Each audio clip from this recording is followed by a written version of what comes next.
Good afternoon, everybody. How you doing? It's me, Paddy, from across the shuck, and you're very welcome back to the channel. So, we're going to have a Saturday ramble. I haven't had one in ages, and this is on knives, gear, and tips. And I don't know whether it's something I'm going to repeat or whatever. You can let me know down below if it's something you like to do. But I am a gearhead. Now, I'm not a widely get the most expensive thing out there gearhead, but I'm changing that where I've got some nice gear for going out for the day, whether it's, just to go out to have a cup of tea in the woods or even up my back garden and go up there and cook a meal. And I just want to show you some of the things that I've sort of gathered up really over this last month or two since I've got back into camping. I've sort of collecting other gear, but they're all this sort of leads back to knives in a very weird way, but bear with me. So I'm going to talk. Let's show a knife first just to get it.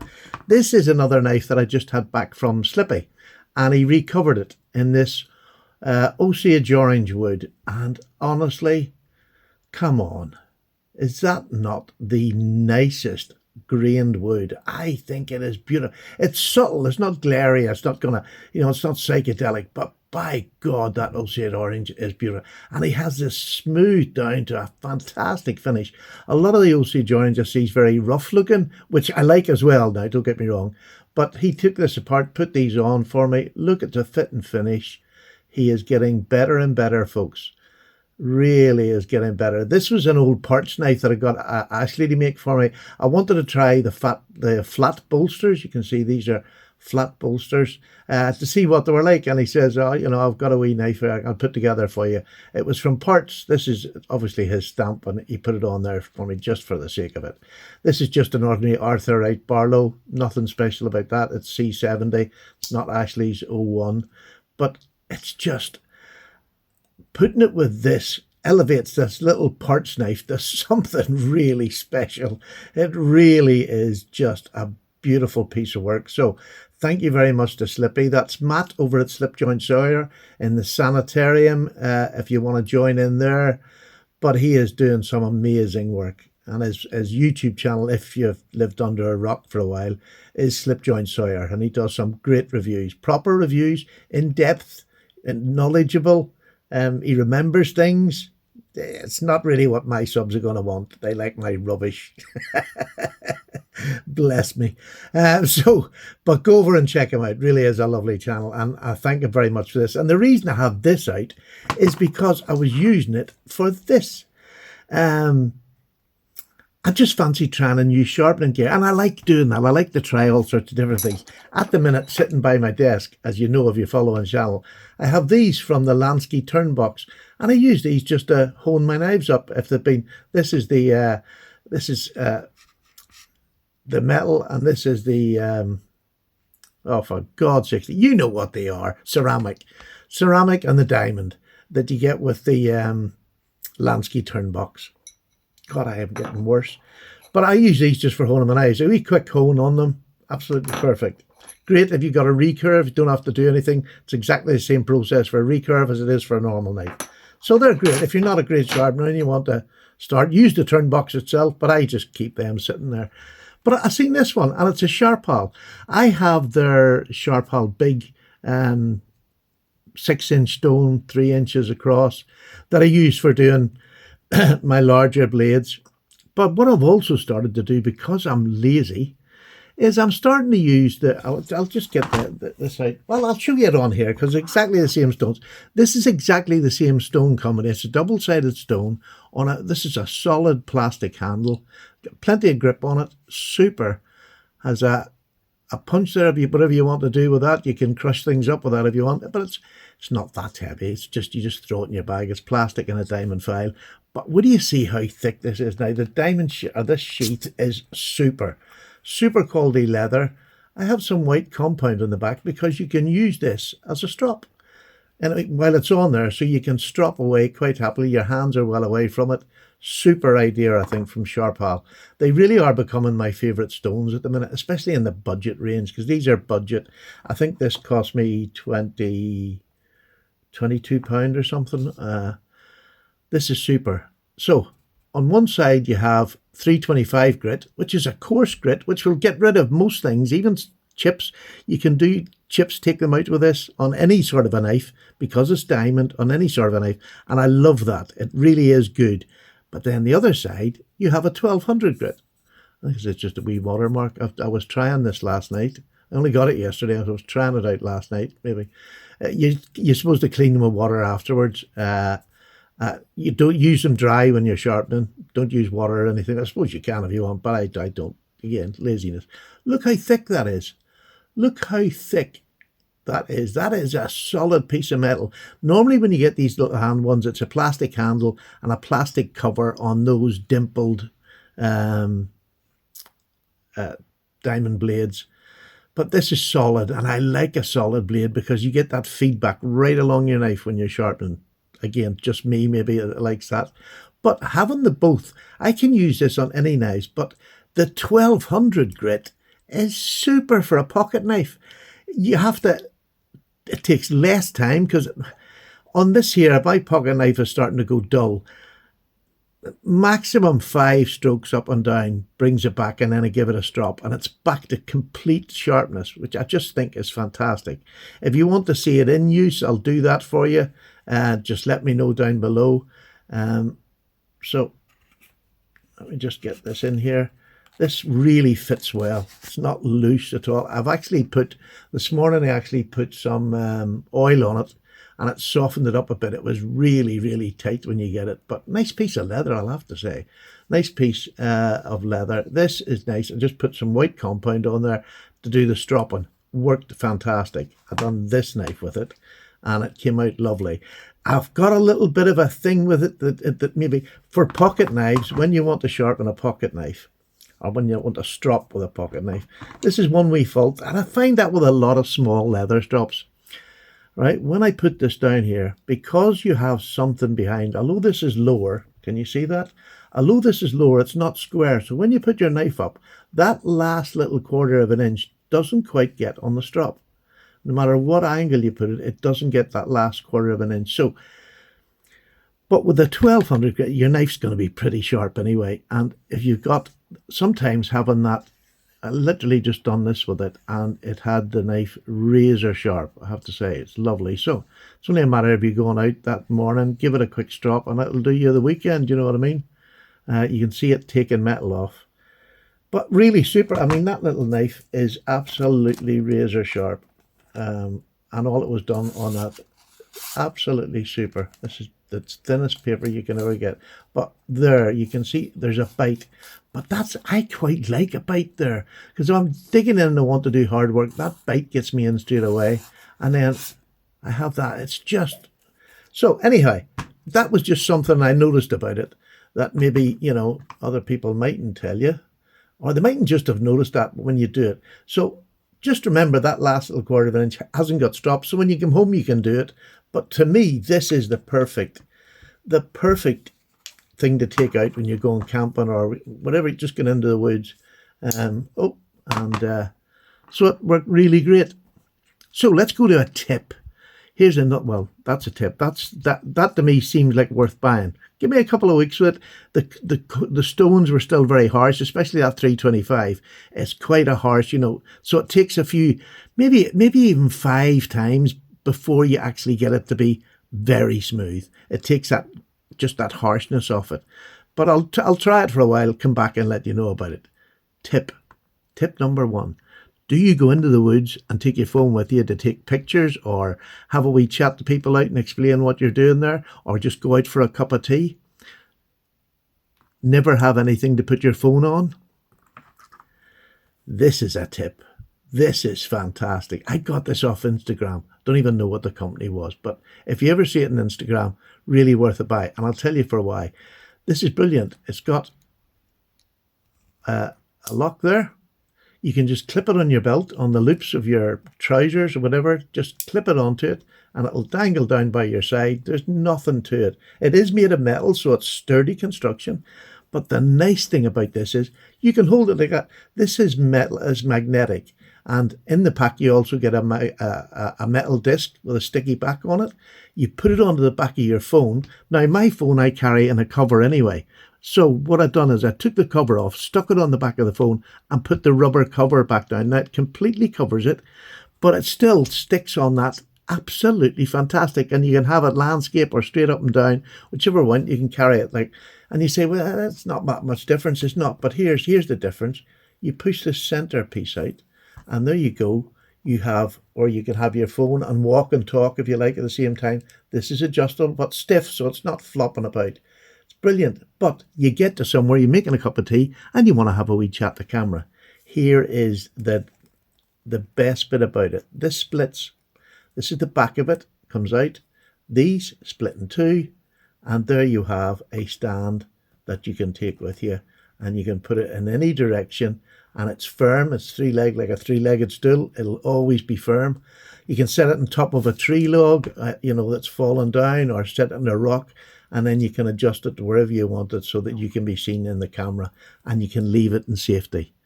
I just think that was super, especially for a YouTuber. I think it was fantastic. It wasn't dear.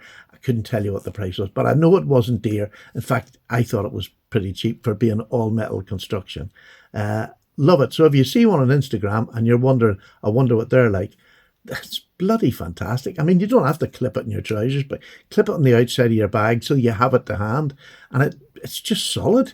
It really is just a solid piece of gear. Great. That's one of my finds of this year. Very simple, just like myself, very simple. Now, let's talk about gear. I shared with you that I used to carry this on my keyring all the time, the Leatherman Squirt. Loved it, absolutely super knife. And then my friend Justin, who is starting to become exactly like me, he gets a trend started and then I have to follow him. He was carrying, this is the Leatherman Style PS. I changed to this to give it a try. Now it's become permanent, and I'm going to tell you a reason why it's become permanent. You can see this now. If I'm not going out without my car keys, I clip this into my pocket, which is great. And a reason I like both of these is the pliers. Nothing really else in there that really bothers me. There's the nail file is probably a nice. It's got a wee file on it as well. That's probably nice to have on it, but to be honest with you, this one has a knife, this one doesn't. So if I'm going somewhere that I'm going into a government building, you're not allowed a knife, I can carry this in. There's no knife on it, which is great. Because on my keyring, I carry a knife anyway. This is the Rosecraft blades. This is the Awanata. This is fantastic. In D2, listen to this. Solid little knife with that fantastic sheep's foot. I just think it's an amazing knife. D2 takes a wicked edge. Absolutely super little knife. And you can see that. Look. Although it's only G10 at metal, by God, they've done it so well. It's fantastic. So I don't need a knife. So it was to decide which one I was going to carry. And the only reason this one there's actually more tools on this one. So it's quite handy to have in your pocket. Do you know what I mean? But in reality, I really just get it for the pliers. So this, I choose this one. It's for this. Very much the same as that. It's the convenience of being able to have that, unclip it, and then take it and use it. I'm not using it from this key ring, which is what I really, really like about it. And it's another, I love these wee things that you get for your key ring, because I can do it with the same with my Awanate. Take it off, use it, and then I come back, and it's only a matter of just clipping it in there. He says, making a Horlicks of it behind the camera. But there you go, clips in. This is the same, clips on, and away I go. No fuss, no faffle. Other little things, like I have my torch on here as well. And again, easy to take off. I always carry a little petrol lighter. And I wish I could remember the make of this, because this lasts for months. It only takes a small load of petrol, and it lasts for months. Every time I take it off expecting it to be dry, it's never there. I mean, I tried it before this show, but I can't think. It must be 2 months or maybe even 3 months since I put any petrol in it. It doesn't seem to evaporate. It just absolutely sealed perfectly. So I'm to cut a long story short, I'm keeping this on, one, because of the ease and convenience of just taking it off, but that's not the only reason. The difference is the difference in thickness between this squirt and the style is massive. When you're talking on a key ring that's got plenty of stuff on it anyway, another reason I love the Awanata is how skinny it is. So that's what I keep. My key ring's heavy enough. I don't need it anymore. So that's staying on there. But on the days that maybe I'm going for a walk and the missus is driving and I don't have my car keys on me when I go out for a walk, I'm going to clip this into the inside. Well, in my left-hand pocket, at the very top corner, I clip it in up there, and it hangs out of the way, and I can get my hand in and out, and this doesn't affect me getting in and out of the pocket, taking things in and out. So I've just changed to doing that. But that very top corner of your pocket, clip it right up there, especially in jeans, and it's completely out of the way. So that's a super thing. So I'm still using my skirt, which I've always loved, but the style is staying on there. Basically because ease of getting it off, just super. There's another one. And what are we going to talk about? I'm going to talk about this last. Now little man Justin, I'm telling you, he's a man for trying things. And I've seen a couple of videos which brought this to head.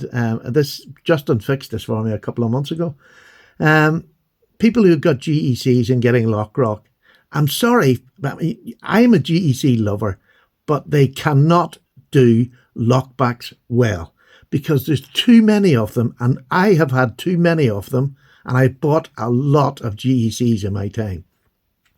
Their lockbacks, genuine, nearly all the ones that I've had have lock rock, and I mean up and down lock rock, which is the bad lock rock. Side to side, easy fixed. I just hit it with a friggin' hammer, and I accept it because that's it. Just put a bit of leather around it or whatever you want to do. Put it in a vise and squash it together. You can get rid of side to side, but up and down, not good. That's bad rock.